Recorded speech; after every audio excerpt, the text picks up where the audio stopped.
Hello' friends, Pranjal অসমলৈ সকলোকে স্বাগতম জনাইছোঁ। আশা কৰিছোঁ সকলোৰে অনুশীলনবিলাক ভালকৈ চলি আছে। আৰু কাইলৈ যিহেতু বুধবাৰ আৰু কাইলৈ আপোনালোকৰ ট্ৰেইনিং থাকিব 5 কিলোমিটাৰ। এতিয়া আপোনালোকে 5 কিলোমিটাৰটো কেনেকৈ কৰিব? 5 কিলোমিটাৰ সদায় যেনেকৈ আগৰখিনি আপোনালোকে কৰিছিলে, ষ্ট্ৰেচিং, ৱাৰ্ম আপ, সেইবিলাক আপোনালোকে কৰিবলৈ নাপাহৰিব। অলপমান ষ্ট্ৰেচিং নিশ্চয় কৰিব, কমকৈ হ'লেও কৰিব, বেছি নকৰিলেও, কাৰণ ষ্ট্ৰেচিংটো আমাৰ যথেষ্ট প্ৰয়োজন। ষ্ট্ৰেচিং নকৰাকৈ ৰানিং কৰিলে গম পাইছে আপোনালোকে ইঞ্জুৰি হোৱাৰ চান্স বাঢ়ি যায়। চ' আপোনালোকে কি কৰিব, 5 কিলোমিটাৰ কেনেকৈ ৰানিং কৰিব?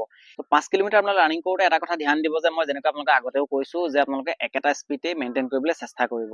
চ' এনেকুৱা নহয় যে আপোনালোকে প্ৰথমতে একেবাৰে শ্ল' হৈ গৈছে, পিছলৈ স্পীড দিছে, বা প্ৰথমতে খুব স্পীড দি দিছে, পিছলৈ একেবাৰে শ্ল' হৈ গৈছে, তেনেকুৱা ৰানিং নকৰিব। 5 কিলোমিটাৰত আপোনালোকে চেষ্টা কৰিব যে 22 মিনিটমানৰ ভিতৰত আহিবলৈ চেষ্টা কৰিব। তেতিয়া আপোনালোকৰ 3200 মিটাৰত খুব ভাল টাইমিং আহিব।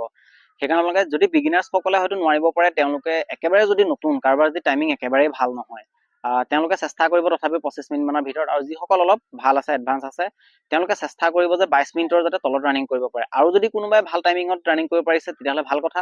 চ' মই এটা নিৰ্দিষ্ট সেইকাৰণে সীমা আপোনালোকক দিছোঁ, তাতকৈও যদি ভাল কৰিব পাৰে সেইটো নিজৰ কথা। চ' আপোনালোকে তেনেকৈ 5 কিলোমিটাৰ ৰানিং কৰিব আৰু এটা পেচ মেইনটেইন কৰিব। চাব যাতে আপুনি প্ৰতি কিলোমিটাৰত যেনেকৈ ফাৰ্ষ্ট কিলোমিটাৰটো যেনেকৈ গৈছে ছেম স্পীডত পেচ মেইনটেইন কৰিব চেষ্টা কৰিব। খুব প্ৰথমতে স্পীডত গৈ পেলাই পিছলৈ শ্ল' কৰিব তেনেকুৱা নহয়, আৰু প্ৰথমতে শ্ল' গৈ পিছলৈ স্পীড দিছে তেনেকুৱাও নহয়। প্ৰথমতে আপুনি যিটো স্পীডত আপুনি 5 কিলোমিটাৰ শেষ কৰিব পাৰিব সেই স্পীডটোতে আপোনালোকে ষ্টাৰ্ট কৰিব আৰু এণ্ডিং কৰিব।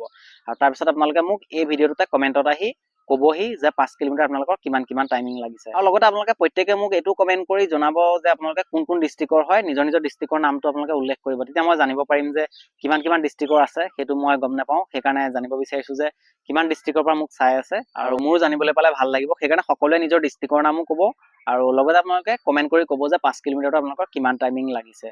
চ' এতিয়া আপোনালোকে নিশ্চয় গম পাইছে কি অনুশীলন কৰিব লাগে।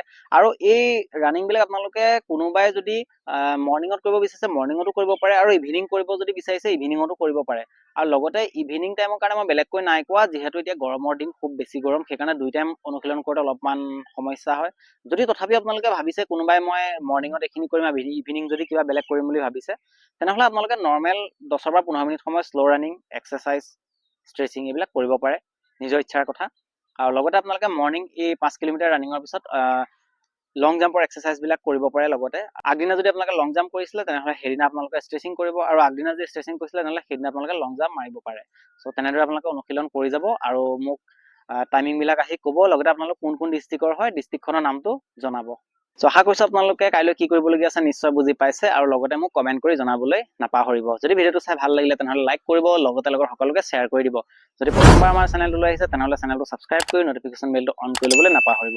লগ পাম আকৌ নেক্সট ভিডিঅ'ত। জয় আই অসম।